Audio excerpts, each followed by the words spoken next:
Hello everyone, welcome back to our channel. দেখো, তোমরা অনেকেই আছো যারা চাকরি করার পাশাপাশি গভর্নমেন্ট সার্ভিসের জন্য তোমরা প্রিপারেশন নিতে চাইছো। তার জন্য একটা ছোট সাজেশন চেয়েছিলে যে এটা কিভাবে টাইম ম্যানেজ করা যেতে পারে বা কী ভাবে আমরা এগোতে পারি। ঠিক আছে, তো সেটা নিয়ে আমরা আজকের এই ছোট একটা টপিক হবে আলোচনা করব। দেখো, প্রথম কথা হচ্ছে তুমি কীরকম প্রাইভেট ফার্মে চাকরি করছো তার উপর নির্ভর করছে, এবং তুমি সেখান থেকে বেরিয়ে কোন স্কেলে যেতে চাইছো সেটা হচ্ছে তোমার কাছে বেশি ইম্পর্টেন্ট হওয়ার, মানে বেশি সব থেকে প্রথম যেটা নজর দেওয়া দরকার সেটাই। ঠিক আছে, এবং সেখানে তুমি যদি একটা ডিসেন্ট স্যালারি নিয়ে কোনো প্রাইভেট ফার্মে চাকরি করছো, তাহলে তোমার সবসময় এইটা তোমার টার্গেট হওয়া উচিত যে আমি যেখানে আছি সেখান থেকে অনেক বেটার জায়গাতে আমি একটা বেটার পে স্কেল বলো বা বেটার ফ্যাসিলিটি আছে যেখানটাতে, সেখানে আমি যাব। এটা হচ্ছে আমার মতে ফার্স্ট প্রায়োরিটি হওয়া উচিত। কারণ শুধু গভর্নমেন্ট এক্সামের ক্ষেত্রে যেটা একটা বলা হয় যে এটা একটা সুখের চাকরি বা এখানে হচ্ছে কোনো প্রেসার নেই, এরকম কিন্তু একবারেই নয়। এরকম অনেক জায়গা আছে, সেটা হচ্ছে ক্লারিক্যাল লেভেল থেকে শুরু করে গ্রুপ ডি স্টাফ থেকে শুরু করে গ্রুপ বি, যে কোনো জায়গাতে। শুধু এমার্জেন্সি সার্ভিস নয় যে তুমি ভাবছো যে কোনো আমি যদি পুলিশে চাকরি করি বা হচ্ছে কোনো মেডিকেল ডিপার্টমেন্টে বা মেডিকেল সার্ভিসের সঙ্গে যুক্ত হই সেখানেই শুধুমাত্র চাপ আছে, এরকম নয়। এরকম সরকারি অনেক অফিস আছে যেখানে 10টা 5টার মধ্যেও মাথা তোলার মতো সময়টুকুও ভাই তুমি পাবে না। ঠিক আছে, এটা হচ্ছে তোমাকে মেনে তারপরে আসতে হবে। ঠিক আছে, এরকম নয় যে এখানে শুধু মজাই আর মজা। ওকে, এটা 1 নম্বর। দ্বিতীয় নাম্বার হচ্ছে সরকারি চাকরির ক্ষেত্রে পজিটিভ নেগেটিভ দিক তোমার সামনে আমি বলছি, তারপরে সেই অনুযায়ী তুমি তোমার ডিসাইড করবে যে তুমি যে সারাউন্ডিংসে আছো বা তোমার এনভায়রনমেন্ট যা আছে সেই অনুযায়ী তুমি কতটা নিজেকে ফিট করতে পারবে বা পড়াশোনাতে নিজেকে নিয়োগ করতে পারবে বা সেভাবে তুমি প্রিপারেশন নিতে পারবে। ঠিক আছে, সরকারি চাকরির ক্ষেত্রে আর একটা প্রবলেম কি, যারা তোমরা প্রাইভেটে চাকরি করছো হয়তো কেউ কেউ আছো বাড়ি থেকে কিছু কিলোমিটার দূরে গিয়ে হয়তো প্রত্যেক দিনের জার্নিটা প্রত্যেক দিন করে চাকরি করছো, এরকম হতে পারে। আবার কেউ কেউ আছো কি তোমরা প্রথম থেকেই হচ্ছে বাড়ির বাইরেই আছো, সেখানে কোথাও একটা রুম রেন্ট নিয়ে বা যেখানে হোক রুম রেন্ট নিয়ে সেখানে আছো। এক্ষেত্রে দুটো প্রবলেম হতে পারে। যারা ঘর থেকে যাতায়াত করছো তাদের প্রথমে হচ্ছে মাইন্ড থেকে এটা বের করে প্রথম থেকেই তোমাকে মাইন্ডসেট নিয়ে চলতে হবে যে আমার পোস্টিংটা ঘর থেকে যাতায়াতের ডিস্টেন্সের মধ্যে হতেও পারে আবার নাও হতে পারে। আবার যারা প্রথম থেকে বাইরেই আছে তাদের যেখানে পশ্চিমবঙ্গের যেখানে দেওয়া হোক, ভারতবর্ষের যেখানে দেওয়া হোক, তার কি যায় আসে। কিন্তু এটা অবশ্যই তোমাকে মানতে হবে যে পশ্চিমবঙ্গে তুমি যদি আমাদের স্টেট গভর্নমেন্টের চাকরির জন্য প্রিপারেশন নাও তাহলে আমাদের স্টেটেই পোস্টিং হবে। কিন্তু যদি তুমি রেলওয়ে বলো বা এসএসসি বলো, অন্যান্য যে কোনো সর্বভারতীয় পরীক্ষা যেগুলো হয় তার ক্ষেত্রে কিন্তু এরকম কোনো বাধ্যবাধকতা নেই যে তুমি ওয়েস্ট বেঙ্গলেই পোস্টিং পাবে। বাড়ির আশেপাশে তো দূরের কথা, ওয়েস্ট বেঙ্গলেও পোস্টিং পাবে কিনা তার সন্দেহ আছে। এবারে অনেক ক্ষেত্রে কি হয় যে স্টেটের বাইরে পোস্টিং হলেও ট্রান্সফার করে এখানে আসা যায়, কিন্তু সেটা হচ্ছে প্রত্যেকটা জায়গাতেই এই প্রবলেম আছে। সেখান থেকে এখানে ট্রান্সফার হতে হতে জীবনের অনেকগুলো বছর তোমার কেটে যাবে। ঠিক আছে, আবার তুমি সেখানে গিয়ে যদি ভাবো আবার প্রিপারেশন নিয়ে আবার ঘরে আসার জন্য আবার একটা পরীক্ষা দেবো, তো ভাই সারা জীবন কি পরীক্ষা দিতে যাবে আর চাকরি পাল্টাতে থাকবে? লাইফটাকে এনজয় করবে কবে তাহলে?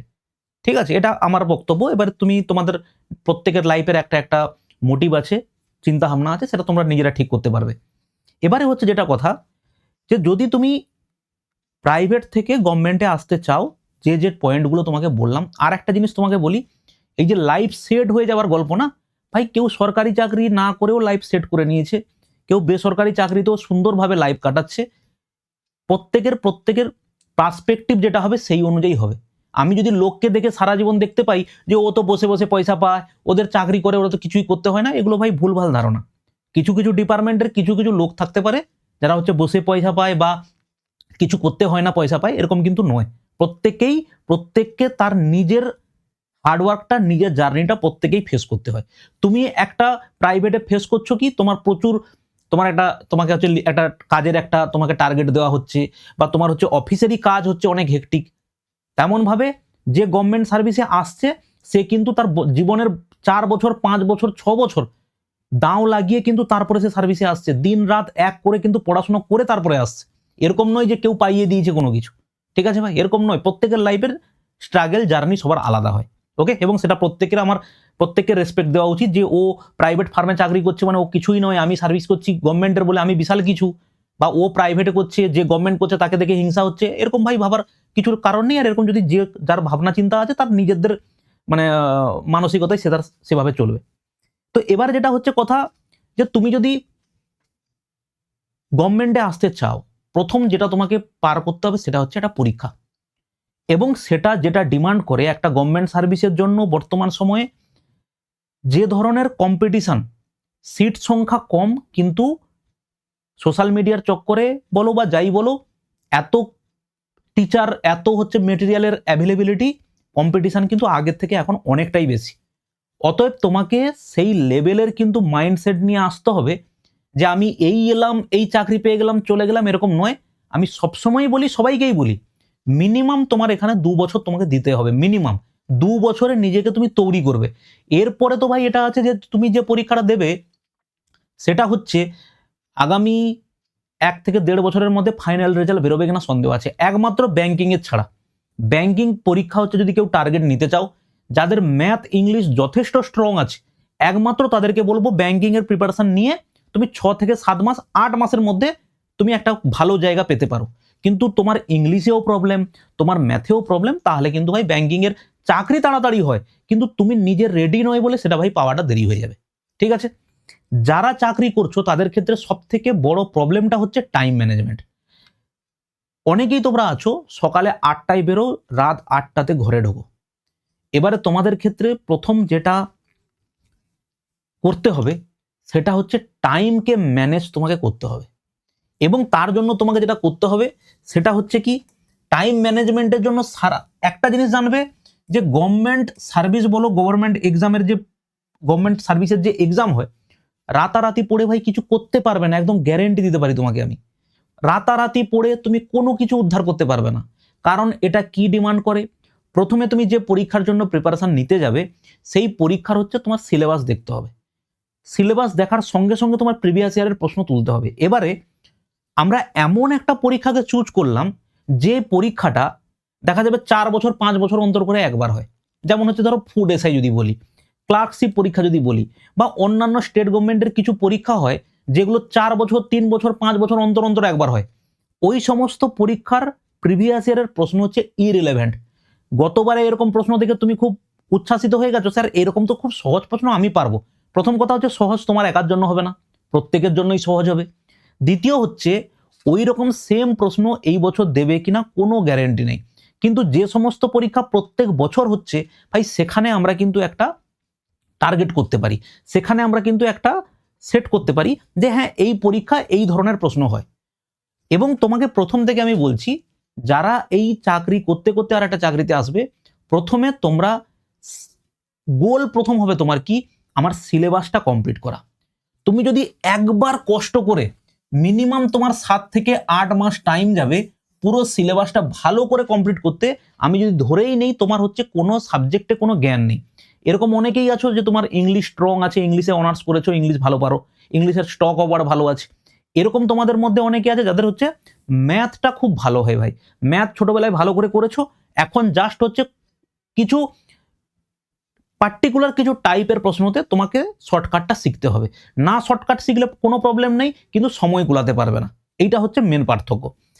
7-8 মাসের টার্গেটে তুমি যে যাবে, সেই 7-8 মাসের টার্গেট নিয়ে প্রথমে তোমাকে সিলেবাসটা 100% কমপ্লিট করতে হবে।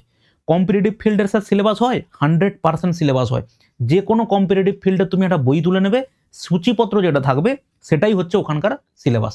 তুমি হচ্ছে যে পরীক্ষা দেবে সেই পরীক্ষা দেখবে একটা সিলেবাস মেনশন করা থাকে, ওই সিলেবাস মেনশন করা আর বাস্তবে পরীক্ষা দিতে গিয়ে তুমি যে জিনিসটা দেখবে তার মধ্যে পার্থক্য হচ্ছে আকাশ পাতাল পার্থক্য। ঠিক আছে? কারণ ওখানে সিলেবাসে জাস্ট একটা একটা করে ওয়ার্ড দিয়ে বা ওয়ান লাইনার দিয়ে হচ্ছে বলে দিয়ে চলে যায় যে এইটা হচ্ছে সিলেবাস আছে, কিন্তু ওতে ওর ভেতরে যে কত কিছু থাকতে পারে সেটা তুমি হচ্ছে বই না পড়লে বুঝতে পারবে না ভাই। ঠিক আছে? প্রথম টার্গেট হচ্ছে আমাদের কি, যে আমাদের হচ্ছে সিলেবাসটাকে আমাদের হচ্ছে কি প্রথমে ভালো করে কমপ্লিট করতে হবে। তার জন্য তোমাকে টাইম নিতে হবে, মিনিমাম 8 থেকে 10 মাস তোমার টাইম যাবে। দ্বিতীয় নাম্বার পয়েন্ট হচ্ছে তোমার হচ্ছে টাইম ম্যানেজমেন্ট। ঠিক আছে? টাইম ম্যানেজমেন্ট সারাদিনে আমি যদি ধরেও নিই যে তুমি 8 ঘন্টা হচ্ছে তোমার কাজ থাকে, তোমার কাজ প্লাস যাতায়াত মিলিয়ে তোমার 2 ঘন্টা আরো এক্সট্রা, মানে আমি ধরতে পারি তুমি সকাল 8টাতে বেরিয়ে যদি রাত 8টাতে ঢোকো, এই টাইমটা যদি আমি ধরি, এটা মোটামুটি নর্মালি আমরা ধরতে পারি, কারণ কেউ বাড়ির পাশে থাকো, ম্যাক্সিমাম লোকই হচ্ছে জার্নি করে চাকরি করতে যায়, ঠিক আছে। এই 8টা থেকে সন্ধ্যা 8টার মধ্যে যদি আমি ছেড়েও দিই, তোমাকে এখানে দুটো রাস্তা চুজ করতে হবে ভাই। দুটো রাস্তা কি? 1 নাম্বার রাস্তা হচ্ছে তোমাকে আগে আগে ঘুমিয়ে পড়তে হবে। তুমি 8টায় ঘরে ঢুকলে কোনো রকম সোশ্যাল কোনো অ্যাক্টিভিটি, কোনো সোশ্যাল গ্যাদারিংস, এগুলোতে সামাজিক কোনো অনুষ্ঠান, বন্ধুদের সঙ্গে আড্ডা, বাইক রাইডে যাওয়া, কোনো জায়গাতে গল্প করা, এর বন্ধুর বার্থডে, তার বন্ধুর বার্থডে, সারা জীবন ভাই এগুলো পাবে। কিন্তু যদি 30 বছর বয়স পেরিয়ে যায়, তারপরে তোমার হাতে কিছু থাকবে না আর। যদিও আমাদের স্টেট গভর্নমেন্টের ক্ষেত্রে অনেক অনেক চাকরি পরীক্ষা আছে 38-40 পর্যন্ত দেওয়া যায়, কিন্তু আমি ধরেই চলছি যে তুমি 30 বছরের মধ্যে যদি কিছু করতে না পারো, তারপরে কিন্তু তোমার প্রবলেমটা অনেক বেশি বাড়বে। তাহলে স্যার কি অনেকে চাকরি পায় না? কতজন আছে ডব্লিউবিসিএস এর, নর্মালি তুমি যদি দেখে নাও ডব্লিউবিসিএস এর ক্ষেত্রে, সেখানে সবার বয়সই 30-এর উপরে। আমি অন্যান্য পরীক্ষাগুলোর কথা বলছি, ঠিক আছে। তুমি ডিসাইড করো যে তুমি তাড়াতাড়ি ঘুমাবে না তাড়াতাড়ি তুমি রাত্রে জাগবে। দুটো অপশন। তোমাকে সারা দিনে এইটুকু তুমি মাইন্ড বানিয়ে চলো ভাই, সারা দিনে তোমাকে 4 ঘন্টা পড়তেই হবে। এটাকে কাটছাট করে তুমি 3 ঘন্টাও করতে পারো, কিন্তু এইটা তোমার হচ্ছে কন্টিনিউটি বজায় রাখতে হবে। সারা দিনে 4 ঘন্টা 3 ঘন্টা এই কন্টিনিউটি তোমাকে আগামী 8 থেকে 10 মাস যদি তুমি চালাতে পারো, তাহলে দেখবে তোমার একটা কনফিডেন্স লেভেল তৈরি হবে। তুমি অটোমেটিক্যালি, বেশি না, আমি তোমাকে বলছি তুমি 2 মাস চালাও, 2 মাস একদম ডিসিপ্লিন অর্ডারে, তাহলে দেখবে তোমার ওই প্রবলেম আর হবে না যে আমি স্যার পারবো কিনা, আমার দ্বারা হবে কিনা। ডিসিপ্লিন ফার্স্ট তোমাকে হতে হবে। ডিসিপ্লিন কনসিস্টেন্সি যদি থাকে, কয়েকদিনের মধ্যে তোমার নিজের অটোমেটিক্যালি তোমার মধ্যে একটা পজিটিভ মাইন্ডসেট তৈরি হবে, কনফিডেন্স তৈরি হবে। তখন তুমি প্রিভিয়াস ইয়ার প্রশ্ন দেখবে, তোমার নিজের থেকেই মনে হবে হ্যাঁ এইগুলো তো আমি পারবো। এটা যদি না করো, আজকের মনে হলো পারলাম, কালকে মনে হলো করলাম না, সব কিছু হচ্ছে ভাই মাইন্ডসেট। আমি যদি ভাবি আজকে যে আমার শরীর খুব অস্বস্তি লাগছে, আজকের এত জার্নি করেছি, আমার দ্বারা হবে না, তুমি একবার পজিটিভ মাইন্ডসেট নিয়ে সকালবেলাতে বেরো যে আমি আজকের কাজ করে ঘর এসে 4 ঘন্টা আমি পড়বই পড়বো। দেখো তুমি 8টায় ঘরে ঢুকছো, 9টা থেকে 4 ঘন্টা পড়া যায়। সারাদিনে একটু স্যাক্রিফাইস ভাই করতে হবে, স্মুথ ওয়েতে কিন্তু কিছু হবে না। তুমি ভাবছো এত কষ্ট করব, রাত জাগবো, কি করে সম্ভব এসে, ওগুলো করলে ভাই হবে না। কারণ কি, তুমি অলরেডি একটা জায়গাতে এনগেজ আছো। তুমি যদি এনগেজ না থাকতে, তুমি তোমার সারা দিনের শিডিউলটাকে একটা পার্ট বাই পার্ট করে ভেঙে নিতে পারতে, কিন্তু সেটা কিন্তু তোমার পক্ষে সম্ভব হবে না। কারণটা কি? কারণ হচ্ছে এটাই যে তুমি একটা জায়গাতে এনগেজ থাকছো, যাতায়াত মিলিয়ে শরীরের একটা পরিশ্রম থাকবে, কিন্তু মাইন্ডসেট ভাই আগে। মাইন্ডকে যদি তুমি বোঝাতে পারো সকালবেলা উঠে না, যে আমি কাজ করে এসে আমি 3 ঘন্টা পড়বো, 4 ঘন্টা পড়বো, সারা দিনে এরকম করে বোঝাতে হবে। কোনো কোনো সময় অফিসে যদি সময় পাও, ছোট নোটবুক রাখতে হবে, আজকের কি করতে হবে সেটাকে লিখবে। যত বেশি তুমি লিখবে, তত দেখবে তোমার মাইন্ড তত সেভাবে কাজ করা শুরু করবে। এইটা ভাই নিজেকে বোঝাতে হবে আগে। সারা দিনে তোমার 3 থেকে 4 ঘন্টা আগামী 8 থেকে 10 মাস তোমাকে কন্টিনিউ চালাতে হবে, তবে গিয়ে তুমি একটা পজিটিভ জায়গাতে যেতে পারবে। ঠিক আছে ভাই, এবারে কেন এটা 3 থেকে 4 ঘন্টা বললাম, দেখো অলরেডি 6 মাসের আমি একটা স্টাডি প্ল্যান দিয়েছি। 6 মাসের, জানুয়ারি থেকে শুরু হবে, আগামী 6 মাসে প্রত্যেক উইকে কিভাবে আমরা পড়াশুনো করব, আমাদের টেলিগ্রাম চ্যানেলে চলে যাবে, এইখানে ডেসক্রিপশনে লিঙ্ক আছে। এটা হচ্ছে আমাদের Telegram channel maths with মিনময় sir বলে, ওখানে একটা পিডিএফ শেয়ার করা আছে। এই ভিডিওটাও আমাদের চ্যানেলে আছে, তুমি দেখতে পারো প্লে লিস্টে গিয়ে, অথবা তুমি টেলিগ্রামে চলে যেতে পারো, ওখানেও এই ভিডিওটার লিঙ্ক পেয়ে যাবে, ওখান থেকে তুমি দেখতে পাবে। এই যে শিডিউলটা, এই যে 6 মাসের স্টাডি প্ল্যানটা, এটা কিন্তু ভাই তোমার জন্য হবে না। কারণ তুমি এই যে প্ল্যান দেওয়া আছে, এটা কিন্তু তোমার সারাদিনে 7 থেকে 8 ঘন্টা নিয়ে নেবে, এটা কিন্তু তুমি পারবে না। এই জন্য এটা 6 মাস বলেছি। তবুও এই যে 6 মাসের ভাই স্টাডি প্ল্যান বলেছি না, যা প্ল্যান বানিয়ে দিয়েছি, ওই প্ল্যানে যদি কাউকে স্টিক থাকতে হয়, বা কেউ যদি স্টিক থাকবে ভাবে এবং সেটা যদি করে, তার কিন্তু লাইফ বলে কিছু থাকবে না। যদি 100% ডুবে যায় ওই শিডিউলের ভেতরে, তাহলে কিন্তু সারা দিনের মধ্যে এতটাই সে এনগেজ হয়ে যাবে, মোবাইল খুলে দেখার মতো কোনো এন্টারটেনমেন্ট কোনো কিছু তার ভাল লাগবে না আর। কারণ তার যদি টার্গেট নিয়ে নেয় যে আমি এইটা করবই করব, এবং আমি আবারও এটা বলছি তোমাকে, তুমি 1 মাস ট্রাই করো, 1 মাস ট্রাই করার পরে তুমি নিজে ফিল করতে পারবে তোমার মধ্যে কি চেঞ্জেস আসছে। যারা চাকরি করছো তাদেরকেই 6 মাস বললে হবে না, তাদেরকে মিনিমাম তোমার 10 মাসের হিসেবে যেতে হবে ভাই। এবং আর একটা ইম্পর্টেন্ট পয়েন্ট, কোনো সময় যদি তুমি লিজার পাও, মানে হচ্ছে কোনো একটা ন্যাশনাল হলিডে আছে, মাসে হচ্ছে 2টো এক্সট্রা ছুটি পেয়েছো, শনিবার বা রবিবার তো তুমি ছুটি পাচ্ছ, এক্সট্রা যদি 1-2 দিন ছুটি তুমি ক্যালেন্ডারে পাও বা সারা বছরের মধ্যে যদি ছুটি ম্যানেজ করতে পারো ওইভাবে যে মান্থলি 2-3টে ছুটি তুমি ম্যানেজ করতে পারছো কোনোভাবে, যদি আমি ধরেও নিই, যদি না পাও তো আলাদা ব্যাপার, কিন্তু যদি পাও ওই দিনগুলোতে কিন্তু কোনো রকম বাইরে যাওয়া চলবে না, 100% ইউটিলাইজ করতে হবে ওই বিশেষ করে ওই ছুটির দিনগুলো, না হলে তুমি কিন্তু ধরতে পারবে না। ছুটির দিনগুলোতে দেখো, যারা এখানে 6 মাস আছে তারা কিন্তু প্রত্যেকদিন 7 ঘন্টা 8 ঘন্টা করে পড়বে, শনিবার রবিবার করে রিভিশন দেবে 5 দিন যা পড়বে, কিন্তু তোমাকে এখানে এটা করলে হবে না, কারণ তুমি তো পুরো সিলেবাস পড়তে পারবে না একদিনে, যেটা একদিনের স্টাডি প্ল্যান দেওয়া আছে তুমি একদিনে পড়তে পারবে না, তোমাকে 2 দিনে কমপ্লিট করতে হবে ওটা। তোমার শনিবার হয়তো ছুটি নেই, তুমি শুধু রবিবার ছুটি পাবে, তাহলে ওই যে ছুটির দিনগুলো ভাই ওখানে টানতে হবে, কিচ্ছু করার নেই। ওখানটাতে তোমাকে একদম ফোকাসড হয়ে 10 ঘন্টা 12 ঘন্টা যদি সম্ভব হয়, তোমরা অনেকেই আছো যাদের ফ্যামিলি আছে তাদের ক্ষেত্রে ওটা প্রবলেম, কারণ ফ্যামিলিতেও টাইম দেওয়ার একটা ব্যাপার আছে। সবাই যদি এই স্যাক্রিফাইসটা তোমার সাথে করতে পারে যে হ্যাঁ এ একটা অন্য গোল নিয়ে চলছে, একে ডিস্টার্ব করা যাবে না, বাড়ির লোকে যদি এই মানসিকতা তৈরি হয় বা তুমি বোঝাতে পারো যে আমি তো একটা চাকরি করছি তারপরেও আমি ফ্যামিলিতে সময় দিতে পারছি না, তার কারণ আমি সবার ভালোর জন্য একটা বেটার গোল আমি সেট করেছি, এবং সেটা শুধু আমার স্যাক্রিফাইসেস নয়, আশেপাশের সবার স্যাক্রিফাইসেসের একটা দরকার আছে, যে আমাকে সবাই অ্যাভেলেবেল পাবে না সবসময়, এইটা তোমাকে বোঝাতে হবে। এরকম যদি তুমি কন্ডিশন ক্রিয়েট করতে পারো, 8 থেকে 10 মাস দেখো স্ট্রিক্ট থাকতে পারো নিজের শিডিউলের উপরে, দেখো তুমি আরামসে সাকসেস হয়ে যাবে। সম্ভবত ইউপিএসসির 2017-18 সময়ের একজন ম্যাম হচ্ছে যিনি ফার্স্ট হয়েছিলেন, সম্ভবত নাম ছিল রেনু বা রানু, এরকম কিছু একটা নাম ছিল, আমার মনে নেই। উনি ওনার ছেলেকে 4 বছর 5 বছরের ছেলে ওনাকে ছেড়ে দিয়ে ইউপিএসসির প্রিপারেশন নিয়েছিলেন, ব্যাংকে চাকরি করতেন, তারপরে হচ্ছে ইউপিএসসির প্রিপারেশন নিয়ে র্যাঙ্ক 1 করেছিলেন। তো তাহলে সাপোর্টিভ ফ্যামিলি কিন্তু তোমাকে হতে হবে ভাই, তোমার থাকা উচিত, নাহলে তুমি ছুটির দিন পাবে, ছুটির দিনেই তোমাকে হচ্ছে এই কাজটা করে দিতে হবে, সেই কাজটা করে দিতে হবে, সেই কাজটা করে দিতে হবে, তাহলে কিন্তু একটু হেক্টিক হয়ে যাবে। তাহলে তোমাকে কি করতে হবে, এই 8-10 মাসের যে টাইমটা ওটা হয়তো তোমাকে আরেকটু বাড়াতে হতে পারে।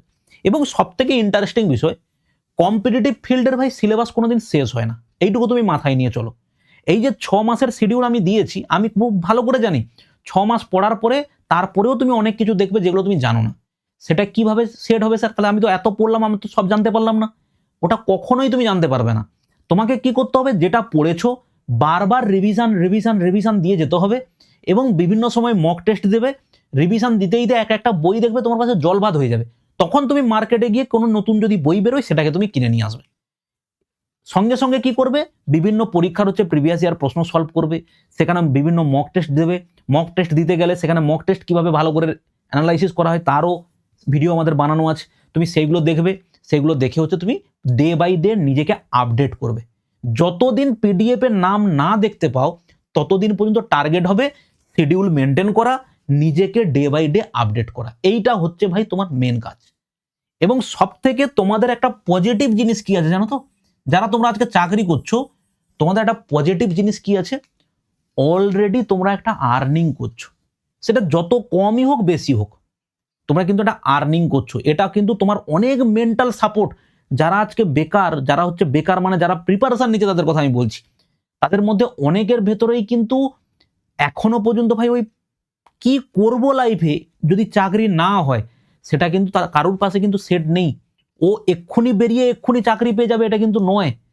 তাহলে তাদের থেকে তুমি একটা জিনিস আমি বলতে পারি, এই যে পজিটিভিটি তুমি কাজে লাগাতে পারো, যে হ্যাঁ আমার নিজের খরচ, ফ্যামিলির খরচ বলো বা যতটুকু আমি এক্সপেন্সেস চালাতে পারছি আমার কাছে আছে, তাহলে আমার একটা চাকরি আছে, তার সঙ্গে আমি প্রিপারেশন নিচ্ছি, তাতে এটা তোমার কিন্তু অনেক পজিটিভ মাইন্ডসেট তৈরি করবে, ঠিক আছে। এবং আর একটা জিনিস তোমাকে আমি বলি, কোনো মানুষ যদি কোনো জায়গাতে একবার স্ট্রাগল করা শিখে যায় না, যে কোনো ফিল্ডে, সে ধরো কোনো জায়গায় কাজ করছে, নর্মাল কাজ করছে, বা কেউ হচ্ছে ছোটবেলা থেকে খুব অভাব কষ্টতে বড় হয়েছে এবং কাজ করে করে বড় হয়েছে, তাদের ক্ষেত্রে কিন্তু ফোকাসটা অনেকটাই স্ট্রং, যেটা অনেকের পাশে কি হয়, হাতের পাশে সব পেয়ে গেছে, লাইফের গোল সেট করতে পারছে না, এরপরে কি করব জানি না, তারপরে কি করব জানি না। কিন্তু যারা একবার স্ট্রাগল করা শিখেছে, এই যে তুমি 10টা 5টা বা 8টা থেকে 8টা পর্যন্ত যে দৌড়াচ্ছ, এই যে তুমি বাসে করে ট্রেনে করে এত ঘন্টা করে জার্নি করছো, সেখানে জার্নি করার একটা স্ট্রাগল আছে, সেইগুলো ফেস করে করে যখন তুমি চাকরি করতে গেছো না, তারপরে যখন তুমি পড়তে বসবে, এটা কিন্তু অনেকটা পজিটিভ মাইন্ডসেট তোমার মধ্যে কাজ করবে। ঠিক আছে, তো এইভাবে পজিটিভ, এইভাবে তুমি এগো। এরপরে যদি তোমার কোনো কোয়ারি থেকে থাকে সেটা তুমি বলো। তাহলে পয়েন্টগুলো আমি আর একবার বলছি, তুমি ঠিক করে নাও কোন চাকরির জন্য পড়বে। তোমার টার্গেট হওয়া উচিত, সবসময় আমি একটা কথা বলি, তুমি যে চাকরিটা করবে ভাবছো, সেই চাকরির আশেপাশে আপার লিমিটে কোন চাকরিটা আছে দেখো।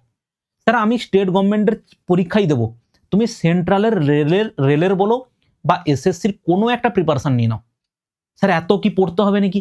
অবশ্যই পড়তে হবে, কারণ ওখানে যারা এসএসসি বলো রেলের জন্য যারা প্রিপারেশন নিচ্ছে, তারা প্রত্যেকেই স্টেটের পরীক্ষা দেবে। তাহলে তোমাকে তাদের সাথে কম্পিটিশন করতে হবে, অতএব সেই ধরনের প্রিপারেশন তোমাকে নিতে হবে। ঠিক আছে, বুক লিস্টকে ফিক্সড করবে। অলরেডি কিভাবে বুক লিস্ট করতে হবে সে দেখো, আমাদের হচ্ছে 4টে ভিডিও, অলরেডি আমরা 3টে ভিডিও বানিয়েছি, আর একটা পরে দেওয়া হবে। ম্যাথ তুমি কিভাবে পড়বে, জিকে তুমি কিভাবে পড়বে, ইংলিশ তুমি কিভাবে পড়বে, এবং আমি এটা বলবো সবসময় যে গাইড অবশ্যই প্রয়োজন আছে, গাইড নিয়ে এগো, তাহলে তোমার টাইমটা কিন্তু বাঁচবে। নাহলে সব কিছু যদি তুমি ভাবো আমি নিজে ঠকবো, তারপরে হচ্ছে আমি সেগুলোকে আবার হচ্ছে ইমপ্লিমেন্ট করব, তাহলে কিন্তু ভাই ঠকে যাবে তুমি। এটা কিন্তু খুব সাবধান। ঠিক আছে, এই জিনিসগুলোকে তোমায় করতে হবে। দ্বিতীয় নাম্বার স্যাক্রিফাইস, মোস্ট ইম্পর্টেন্ট হচ্ছে তোমার কাছে এটা। এই যে 8 মাস 9 মাস 1 বছর 2 বছর তুমি প্রিপারেশন থাকবে না, সব কিছু থেকে তুমি কাট আউট করে দাও, কোথাও যাওয়ার দরকার নেই, কোনো কিছু করার দরকার নেই। হ্যাঁ, যদি অনেক দিনের পর তুমি ফেড আপ হয়ে যাচ্ছ, কাজও করছো, এত পড়ছো, তখন ছোট ছোট ব্রেক নেওয়ার চেষ্টা করো, 2 দিন 1 দিন করে ব্রেক নাও, কিন্তু সেটা ফ্রিকুয়েন্ট যেন না হয়, সব মাসে হচ্ছে 3বার ব্রেক নিয়ে নিলে, এরকম নয়। ঠিক আছে, তো এইভাবে এগো। এবং আমি বলবো মাইন্ডসেটকে তুমি এভাবে রাখো যে এই ফর্ম ফিল আপটা হচ্ছে, আমি এরকম একটা ভিডিও দেখে নিয়েছি, এখান থেকে আমাদের কাছে পড়লে এখান থেকে শিওর সাকসেস হবে, এখান থেকে সাজেশন বিক্রি হচ্ছে, ওইগুলোতে তুমি কিন্তু যদি ফেঁসে যাও, তাহলে কিন্তু তোমার পুরো প্রিপারেশন ফেজটাই শেষ হয়ে যাবে। তার কারণ তোমাকে বলি, এই যে 6 মাস 8 মাস ধরে এখানে ওখানে সেখানে করে যদি তুমি পড়বে না, সিলেবাস কমপ্লিট হবে না, তারপরে যখন পরীক্ষা দিতে থাকবে, একটা সময়ের পরে তোমার রিয়েলাইজেশন হবেই হবে যে আমি আমার সাবজেক্টগুলো বা এই যেগুলো পড়ছিলাম এগুলোকে ভালো করে তৈরি করিনি। এটা তোমার রিয়েলাইজেশন হবে। অলরেডি তোমার দেখো 1 বছর 1.5 বছর তোমার কিন্তু ফাঁকা হয়ে গেছে। তাহলে তখন আবার ব্যাক করে জিরো থেকে যে শুরু করবে, সেটা কিন্তু তোমাকে সেটা করা খুব কষ্টকর ব্যাপার। বুঝতে পারলে? বোঝাতে পারলাম? তাহলে এই জিনিসগুলো করো। যদি কোনো কোয়ারি থেকে থাকে অবশ্যই তুমি কমেন্ট করো। আর সবথেকে আর একটা জিনিস বলবো, টেলিগ্রাম চ্যানেল জয়েন করো আমাদের। এটা হচ্ছে আমাদের অ্যাপ আছে, টেলিগ্রাম জয়েন করো। টেলিগ্রামে হচ্ছে সব সময় আমি অ্যাক্টিভ থাকি টেলিগ্রামে।